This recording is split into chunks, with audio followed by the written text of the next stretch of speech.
Going west. High Plains Drifter.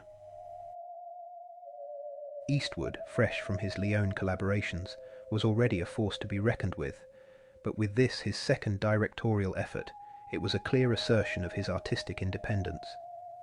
He wasn't content to merely inhabit the stoic, laconic cowboy. He wanted to shape the entire landscape. He wanted to mould the narrative to his own unsettling vision. The script was written by Ernest Tidyman. The man behind The French Connection was already a dark, brooding affair. Eastwood, ever the revisionist, injected it with his own brand of moral ambiguity. The stark, wind-scoured terrain of High Plains Drifter offered Eastwood a canvas as unforgiving as the film's moral landscape. Universal, with their factory-line approach to filmmaking, envisioned a tidy production on their backlot. Eastwood, however, possessed a different vision, a desire to root his narrative in the raw, unvarnished reality of the American West. He sought not the picturesque, but the authentic, the desolate beauty of a landscape that mirrored the film's unsettling themes. The choice of Mono Lake, a place where the natural world asserts its dominance, speaks to a director intent on imbuing his film with a sense of unease. The construction of an entire town complete with habitable structures, within an astonishing 18 days, shows Eastwood's meticulous approach. The use of real buildings, rather than facades, allowed for a fluidity of movement, a sense of lived-in reality that enhances the film's unsettling feel of a town on the edges of hell. The efficiency of the production, which was completed ahead of schedule and under budget, underscores Eastwood's pragmatic approach to filmmaking that he would become famous for. He was not a director prone to indulgence, but a craftsman who understood the delicate balance between artistic vision and practical execution. The 1973 film High Plains Drifter, directed by and starring Clint Eastwood, unfolds against the stark and isolated backdrop of the American Old West. Eastwood portrays a mysterious, nameless stranger who rides into the small, morally compromised mining town of Largo, situated near the desolate Mono Lake in California. The town of Largo is haunted by a dark secret. Its leading citizens orchestrated the brutal whipping death of the town's marshal Jim Duncan after he discovered their gold mine was illegally located on government land. Now, 3 outlaws, Stacy Bridges, Bill Borders, and Cole Carlin, whom the town hired to murder Duncan, are being released from prison and are heading back to Largo to seek revenge. In a desperate attempt to protect themselves, the town leaders hire the enigmatic stranger, who has demonstrated lethal gunfighting skills.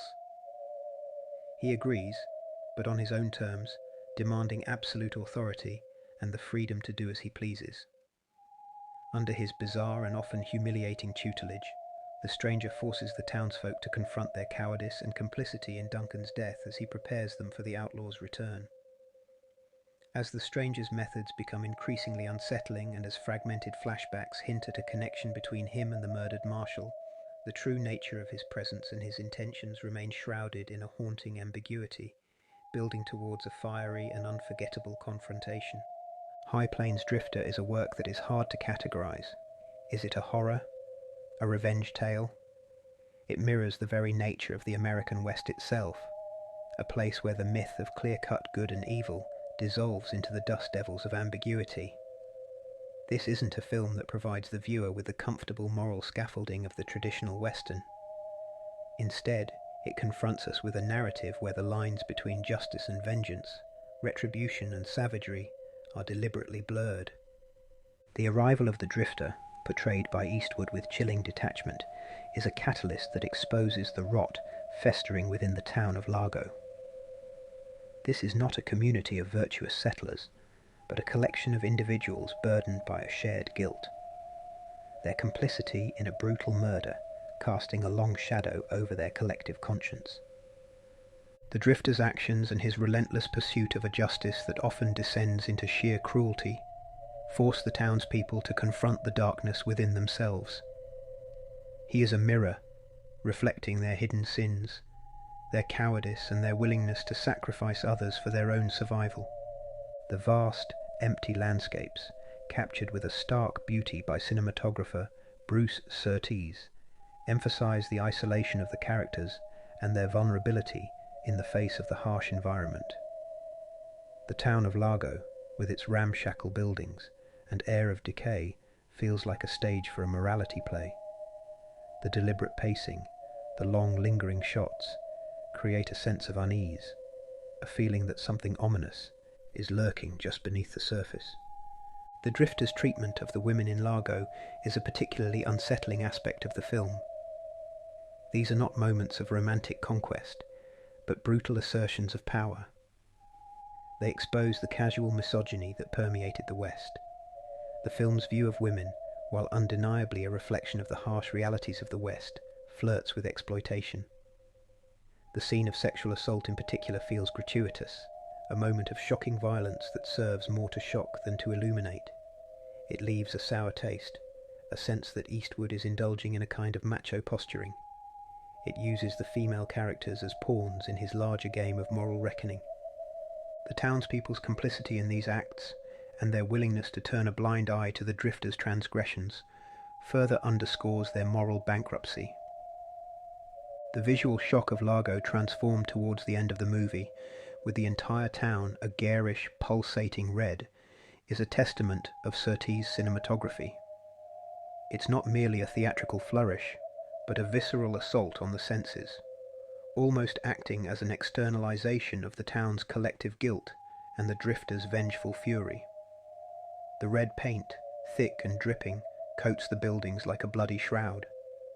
It turns the familiar landscape into anarchy, with the harsh light reflecting off the crimson surfaces, casting long distorted shadows, creating a sense of unease and disorientation. This relentless application of red isn't just about making a striking image, it's about facing the consequences of the townspeople's actions in a bold, almost operatic gesture. The film's ending, with the drifter's enigmatic departure, leaves us with a lingering sense of unease. Is he a ghost? A manifestation of the town's collective guilt? Or simply a man driven by a relentless thirst for revenge? This refusal to provide easy resolutions is what makes High Plains Drifter such a compelling and enduring work. It is a film that forces us to confront the dark side of the American West. What lingers isn't the triumphant clang of justice served, but a more disquieting echo. High Plains Drifter leaves you squirming in your seat, contemplating the bitterness and violence. It throws down a gauntlet to those pretty picture postcard visions of the Old West, revealing a landscape where survival meant scraping away at your conscience and morality felt about as substantial as a tumbleweed in the wind. There's no one to root for. It just rubs your nose in the grit and the grime, forcing you to consider the cost of sin in a land where God, if he ever wandered through, must have kept his eyes tightly shut. Welcome to hell.